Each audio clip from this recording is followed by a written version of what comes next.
If you're located in the same area where these serial killers were last seen, then be sure to lock your doors tonight as you could be their next victim. Welcome to 5 serial killers still out there today. Number 5.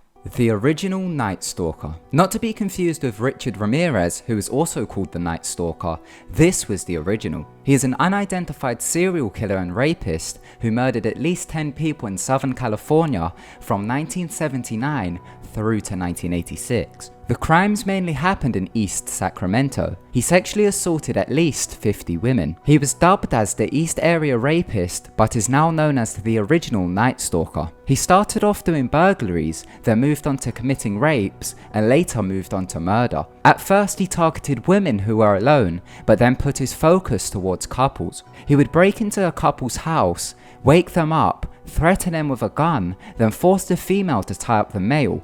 The stalker would then tie the female up. His choice of murder was bludgeonings. He was also known to talk to himself just before he murdered his victims. One of his victims that escaped said that while they were tied up, the stalker was chanting to himself, "I'm going to kill them." In 2001, he was linked to murders in South California.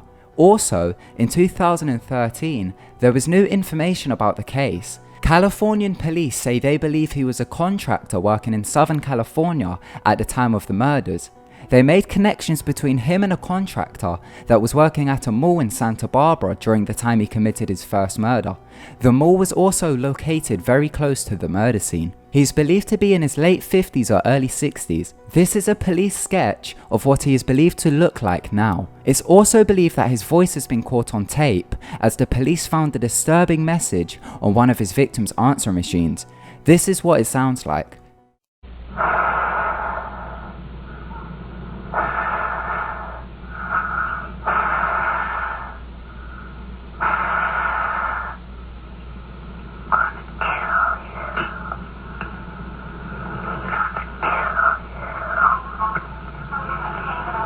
Number 4. The Monster of Florence. Otherwise known as the Italian Jack the Ripper and the Surgeon of Death, he is an unidentified serial killer who has killed 16 or more people from 1968 to 1985 in Florence, Italy. He was notorious for his pattern. He only killed couples and always used the same .22 caliber Beretta. He would shoot them at point blank range. He killed 8 couples in total. He committed his first murder on August 21st, 1968, when he killed the couple of 29-year-old Antonio and 32-year-old Barbara. He shot them both to death in a small town just outside of Florence. The more he murdered, the more gruesome he got. He began to mutilate the female victims' private areas and also stabbed one of his victims 97 times before shooting them. His last 2 victims were a couple on holiday in Italy. They were on a camping trip 9 miles away from Florence. He shot them to death. As they were on vacation, no missing persons report was filed, so to get the police's attention, the monster cut off one of the female's breasts and sent it to the police station with a note. The monster might be dead now, but if he's not, he could be aged anywhere between his late 60s and late 80s.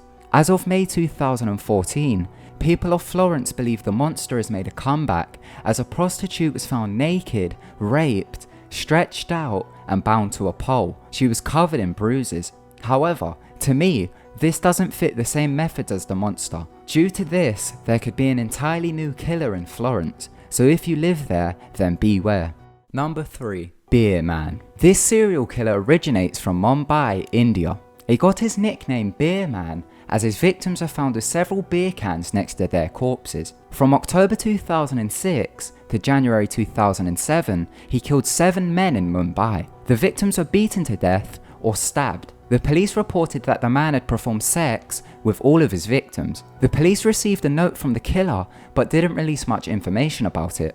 All they said was that the killer claimed to be a homosexual. In 2007, a man by the name of Ravindra Cantrell was convicted of one of the murders, but in September 2009, he was declared not guilty as there wasn't much evidence to link him to the murders. Then, In 2012, his DNA was linked to an unrelated killing spree in the city, also known as the Cuff Parade Killings. The killer abducted, raped, and murdered 3 girls between the ages of 2 and 3. The police took samples of 1,115 possible suspects and linked it back to Ravindra and another person, which indicates 2 killers were at work. No one has been charged with the murders yet, as the analysing of the samples is really slow because there isn't much equipment to do the process at the local crime lab. Whether Ravindra is the killer, it is unknown, but hey, they say innocent until proven guilty, right? Number 2.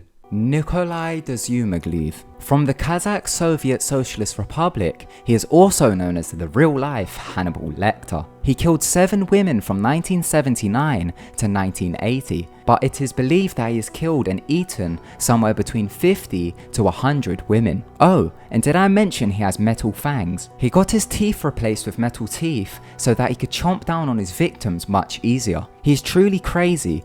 This is his description of what he done to his first victim. I melted her fat in a frying pan. I then put parts of her through a meat grinder and made dumplings. I then grilled her heart and kidneys. It was really tough and I had to cook it for a long time as it had its own fat. To finish all of her flesh, it took me a month. It's also reported that he shared some of the meat with his friends but didn't tell them that it was human. He was eventually caught and was arrested on the 19th of December 1980. He spent 9 years in a mental institution, then escaped in 1989 while being transported to a different facility. He was caught again 2 years later, and it is unknown if he committed any murders during this time. In the mid-2000s, he was released from the mental institution as doctors claim he was cured and could be released. It's unsure where he is located, but it is believed he is somewhere in Eastern Europe. Number 1. Pedro Lopez. Pedro is a Colombian serial killer. He is accused of raping and killing more than 300 girls across his native country, but he didn't stop there. He then went to Peru and killed girls, and also went to Ecuador and done the same there. He started killing in 1969 and continued through to 1980 until he was caught. When he reported his crimes to the police, they didn't believe him. Then, a flash flood revealed a mass grave. Pedro then led the police to a mass grave which contained 59 of his victims. He confessed to murdering 110 girls in Ecuador and 240 in Peru and Colombia. He was arrested in Ecuador in 1980, and as they have no death penalty there, he received the maximum sentence of 20 years, but served 18 in a mental institution, and he was released on good behaviour. He was then linked to a murder in 2002. It's believed he is still killing today. His whereabouts today is unknown, but it is believed he is rather in Ecuador or the USA. He said he prefers Ecuador girls than any other in this world, as he claims they are more gentle and trusting and more innocent. People in the US have reported seeing him in Texas and southern states. It's believed he crossed the border from Mexico. Here is a picture of him, so be on the lookout, although he may have aged a bit as he is 66 now. Thank you so much for watching. If you enjoyed the video, then give it a big thumbs up, and don't forget to subscribe to keep updated with our videos. Goodbye.